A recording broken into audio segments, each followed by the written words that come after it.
பாஜக நடத்திய மாநாட்டில் அதிமுக முன்னாள் அமைச்சர்கள் பங்கேற்றது வெட்கக்கேடானது என அமைச்சர் ரகுபதி விமர்சித்துள்ளார். புதுக்கோட்டை திருக்கோகரணத்தில் வேளாண் கருவுகளை பழுது நீக்கும் பராமரிப்பு தொடர்பான முகாம் நடைபெற்றது.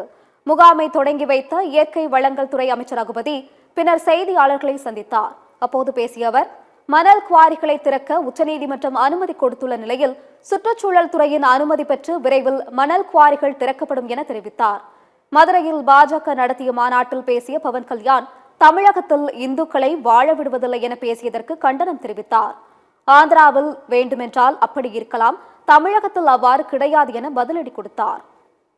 இந்த கூட்டத்தில் அதிமுக முன்னாள் அமைச்சர்கள் பங்கேற்றிருக்காங்க, எதிர்பார்க்குறீங்க?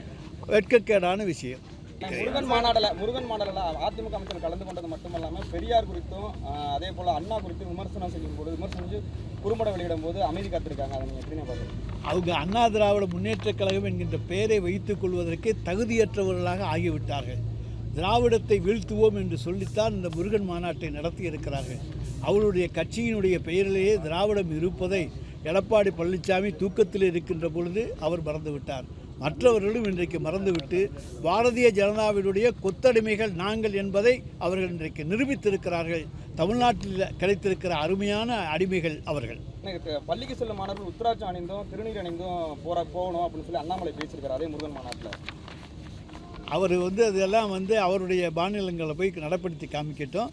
இங்கே நாங்கள் எந்த விதமான மத கலாச்சாரத்துக்கும் இடம் கொடுக்க மாட்டோம். எல்லா மாணவர்களும் ஒன்று, அவர்கள் அண்ணன் தம்பிகளாகத்தான் தமிழ்நாட்டினுடைய பள்ளிகளிலும் கல்லூரிகளிலும் இருக்கிறார்கள். எல்லா மாநிலத்திலும் கலாட்டாவை உருவாக்கி, அங்கே பயங்கரவாதங்களை உருவாக்கி, சண்டை சச்சரவுகளை உருவாக்கி, அதிலே சந்தடி சாக்கிலே நுழைந்தார்கள். இங்கே அப்படி நுழைவதற்கு இந்த திராவிட மாடல் அரசு பாரதிய ஜனதா கட்சியை எந்த காலத்திலும் அனுமதிக்காது. அடித்து விரட்டப்படுவார்.